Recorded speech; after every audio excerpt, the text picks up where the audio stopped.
Morning, Nick Aiton again. Here we go. Have a look at that. It's Saturday morning, and it's fab, and it's warm, and yeah, there's lots of people walking their dogs. There's a few boats going out for a day's sailing, and hey, what a fab time.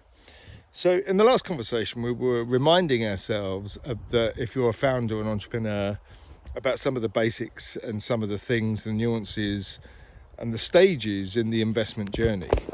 And that's whether you have an idea, whether you want to build a product or a prototype, or whether you've already got a product and prototype built, or actually you've got a product that's out there that is actually starting to gain some customers and some traction. So those are 3 or 4 distinct phases, and each one of those phases appeals to a slightly different investor community. So there is no point sometimes going with an idea to a fund.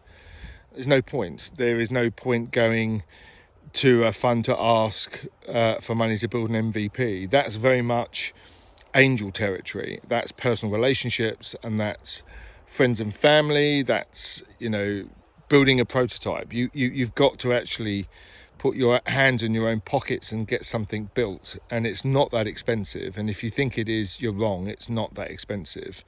Software, there's lots of tool generation, there's lots of ways of getting demos set up that demonstrate the product or the service potential that you're talking about, because you've got to have something to show. We do live in a show me world, and personally, we're not keen on decks. We live with decks, we work with decks, and quite often I end up rewriting a lot of decks. But I'm not a fan. I'm not a fan of pitching. What I am a fan of is show me. I'm a fan of seeing the super app, touching the product, trying the test, looking at the nuances of how it feels, this product or service, to use. And then, of course, you'll find a lot of investors are very similar. And you've got to remember, you're competing for attention. So if you can have a really slick demo, you can have a prototype, you can show the investor, and then you can make that emotional connection with the investor to say, right, this is the problem that's out there, and this is how we solve and fix that problem. And if it's a particular healthcare or medical device, of course, then it could well be that the investor somewhere in the family has suffered from an illness or a complaint or a situation, so they would immediately have empathy and buy into that. Or it could be, climate or food tech. They may be passionate about, saving the planet. So very distinct investor groups, very distinct emotional buy-in and stories you can tell to cement that relationship with that investor. It could be entertainment, it could be sports. Most people like sports, most people like a good film or entertainment, and in a sense, there's a ready market there to plug into. But then we have, very narrow markets. We have advanced AI diagnostics, we have quantum materials, we have nanomaterials, we have very scientific type plays where the level of complexity and the understanding for the investor is quite high.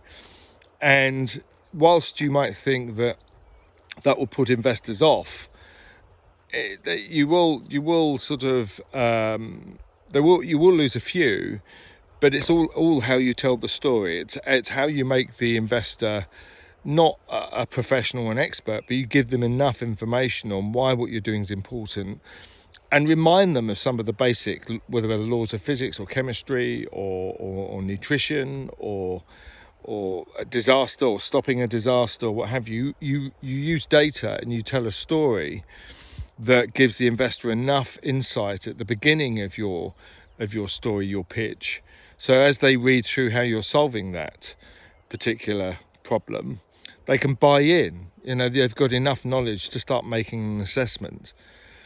And that's quite an important thing to do, because if you're creating a story or a pitch with the assumption that, the investor will know what I'm talking about, the investor is going to assess your pitch in minutes. You've got to grab them in seconds.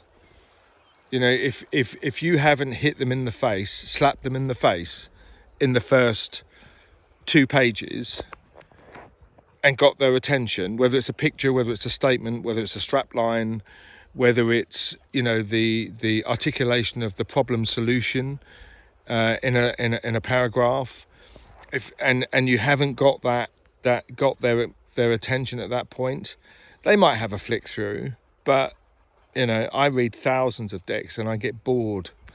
I get really bored, and I just think that some of these decks, the people who put decks together, you know, come on, you've got to put a bit of, you know, sizzle into this. The other thing I would say is that it's very important for the founders to do the decks. Quite often they'll palm it off to a marketing agency or a third party, and that causes problems because they haven't been part of telling their story, and when they have to present the deck, they're not familiar with it, and it doesn't feel, it feels mechanical. It doesn't feel as though they own it. So it is an important exercise for founders to do their decks, and it's something that we sort of insist on. Now, I may make some tweaks, or I may actually give them a different structure to work towards, because there are structures that investors like to see, and order, a sequence, because that's just how the investor community works, and that way they can do quick assessments and what have you. But you've really got to get your story sorted, and you know, you've got to find a way of being heard. And in the next conversation, we'll touch on the two biggest levers that we have, that we use all the time to get the companies we invest in and the companies we work with to get them more capital. So some secrets coming. Talk soon.